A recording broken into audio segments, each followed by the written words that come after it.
Baik, Assalamualaikum warahmatullahi wabarakatuh. Selamat pagi, siang, dan malam.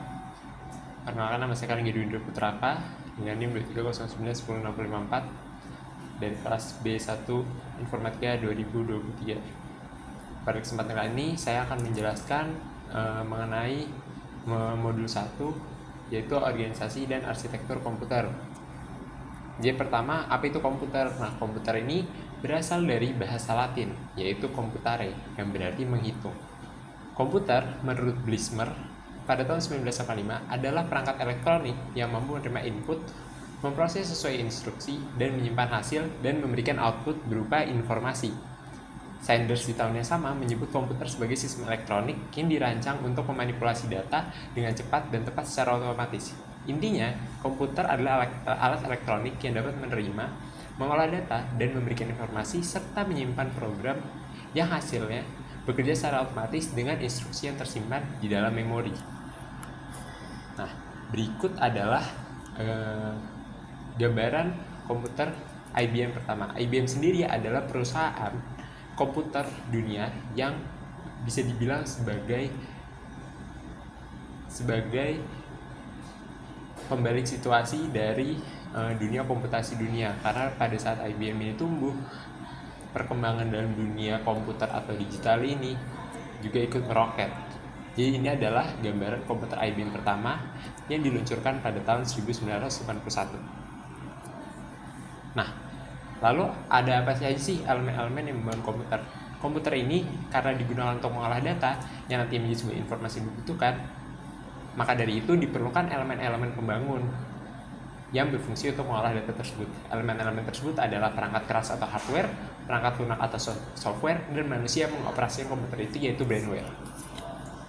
Nah, struktur komputer ini pada dasarnya, jika kita mengambil umumnya komputer yang dari dulu sampai sekarang dibuat, itu hanya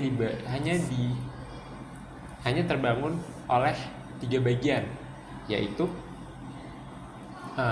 CPU atau Control Processor Unit, memori, dan input output port. Nah, fungsi komputer itu dibedakan tergantung masing-masing komponen yang membangun struktur komputer itu tersebut. Tadi seperti CPU, memori, dan input dan output port. Selanjutnya saya akan menjelaskan mengenai struktur-struktur komputer beserta fungsi-fungsinya. Jadi pertama ada input dan output port. Nah, input dan output port ini apa sih? Jadi input dan output port ini adalah perangkat keras komputer yang berfungsi sebagai alat untuk memberikan masukan ataupun keluaran yang diberikan oleh komputer. Nah, keluaran hasilnya dapat berbentuk hard copy maupun soft copy. Contohnya apa sih? Soft copy ini bisa seperti kita lihat kalau misalnya kita lihat di monitor, di layar laptop, itu adalah contoh dari soft copy dari input dan output port. Gambar, video itu adalah bentuk soft copy dari proses yang dilakukan oleh output port ini. Lalu bagaimana dengan hard copy? Hard copy ini contohnya seperti kertas yang dihasil oleh printer, itu adalah hasil dari output port yang berupa hard copy. Nah, bagaimana dengan input port? Kalau yang tadi itu kan semuanya hampir output port semua. Input port itu contohnya seperti USB. USB di sini sebenarnya berfungsi sebagai dua cabang. Dia bisa menjadi input, dia bisa menjadi output. Nah, tapi di sini jika kita membicarakan soal input, itu bisa berupa dengan mouse, keyboard, yang dimana digunakan untuk memberikan kontrol kepada komputer.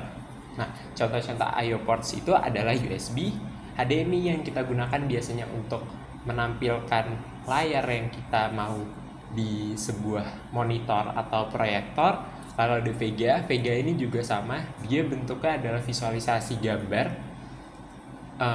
Ada sebelum HDMI dan umum digunakan di laptop-laptop yang keluaran lama. Lalu ada LAN port, salah satunya. LAN port ini adalah komponen penting dalam komputer karena untuk mendapatkan jaringan yang stabil dan lebih cepat, kita membutuhkan aliran langsung yang dimana tidak menggunakan wireless fidelity atau Wi-Fi.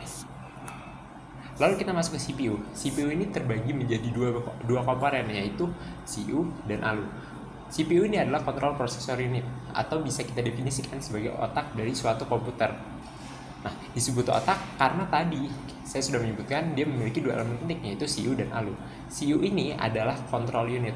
Control unit ini adalah bagian dari CPU yang memberikan arahan, kendali, ataupun kontrol terhadap operasi yang dilakukan di bagian ALU nanti.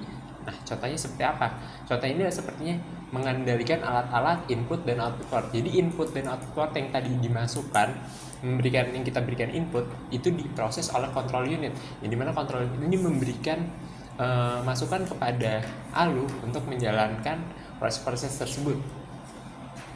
Lalu ada ALU, yaitu Arithmetic and Logic Unit, yang dimana secara definisi adalah bagian yang mengolah bilangan biner dari prosesor.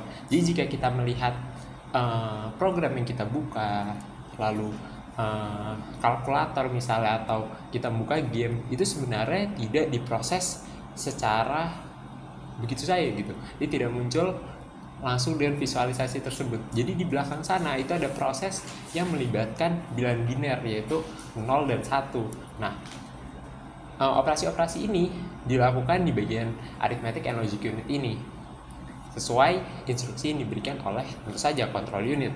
Nah, komponen dari rangkaian logika pada Arithmetic and Logic Unit ini adalah gerbang-gerbang logika seperti AND, FOR, XOR, dan NOT yang kemudian dihubungkan pada multiplexer. Lalu selanjutnya ada memori. Nah, memori ini kita cukup umum pasti di sini, karena memori ini walaupun kita tidak mendalami dunia komputer, dengan kita membeli gadget atau handphone kita bisa tahu apa aja biasanya memori yang tersedia. Jadi ada dua di sini, bagi dua, yaitu RAM atau Random Access Memory, yang dimana digunakan untuk menjadi memori sementara yang berfungsi untuk menyimpan program yang sedang dijalankan. Lalu kita bergeser lagi ke ROM atau Read Only Memory. Read Only Memory ini dia adalah hard disk. Hard disk itu termasuk read only memory. Lalu ada micro SD juga termasuk read only memory. Terus ada SSD itu termasuk ke read only memory, yang dimana berfungsi untuk menyimpan data dari sebuah komputer secara permanen atau setidaknya hampir permanen. Kenapa sih bilang hampir permanen? Karena di dalam sebuah read only memory tetap memiliki sebuah umur, yang dimana bisa saja data-data yang kita simpan itu kadaluarsa. Nah, tadi kita sudah membahas soal fungsi-fungsi dan struktur dari komputer. Lalu di Orsikom ini ada istilah-istilah seperti database, control bus, address bus. Jadi apa itu database, control bus, dan address bus? Jadi yang pertama adalah control bus. Control bus ini adalah bagian dari komputer yang berfungsi untuk memberikan kontrol akses ke database dan address bus. Kenapa disebut memberikan kontrol? Karena pada prinsipnya database dan address bus ini dijalankan secara bersamaan, sehingga control bus diperlukan untuk mengontrol akses tersebut. Contohnya seperti apa sih? Contohnya seperti USB dan perangkat input ataupun output. Lalu selanjutnya ada address bus. Nah, address bus ini adalah bagian yang berkaitan dengan sumber maupun alamat tujuan dari database. Nah, address bus ini digunakan untuk memilih lokasi, memori, atau port untuk menjalankan operasi write and read. Jadi pada dasarnya seperti kita sedang melakukan proses. Nah, sebelum kita melakukan proses tersebut, dia akan dikontrol oleh address bus ini, akan dikontrol oleh control bus. Yang dimana control bus ini menentukan apakah data ini sudah harus dikirim, apakah program ini sudah harus dijalankan, itu diatur oleh control bus. Namun untuk sampai ke program itu dijalankan atau data itu sampai dan akhirnya tervisualisasikan, itu dipengaruhi utamanya oleh address bus, yang dimana mengatur tujuan dari data atau program yang akan dijalankan. Jadi contoh seperti kita melakukan klik terhadap program. Nah, program ini diklik, pada saat diklik itu kita masuk sebagai control bus. Lalu address bus ini nantinya akan memberikan alamat bahwa program ini akan dijalankan di memori. Lalu program itu akan ditampilkan. Itu contoh dari address bus. Yang dimana nanti program ini dijalankan itu bentuknya melewati database, tapi address bus ini digunakan untuk pengalamatan utama. Nah, terakhir ada database. Database ini adalah bagian dari sistem komputer yang menjadi jalur perpindahan data yang terdapat dalam modul sistem komputer. Database terdiri atas 8, 16, 32, sampai 64 atau lebih jalur paralel. Nah, database ini seperti apa? Database ini adalah seperti data-data yang kita buka, data-data yang kita transfer itu melewati database. Jadi, jika tadi address bus adalah untuk pengalamatan, database ini adalah sebagai jalur perpindahan data yang ada antara sistem komputer satu dan yang lainnya, ataupun antara program dan komputernya gitu. Jadi misalnya itu dijalankan di memori, jika itu yang dijalankan di CPU, itu melalui database dan address bus sebagai jalur pengalamatan utama. Baik, sekian dari presentasi saya.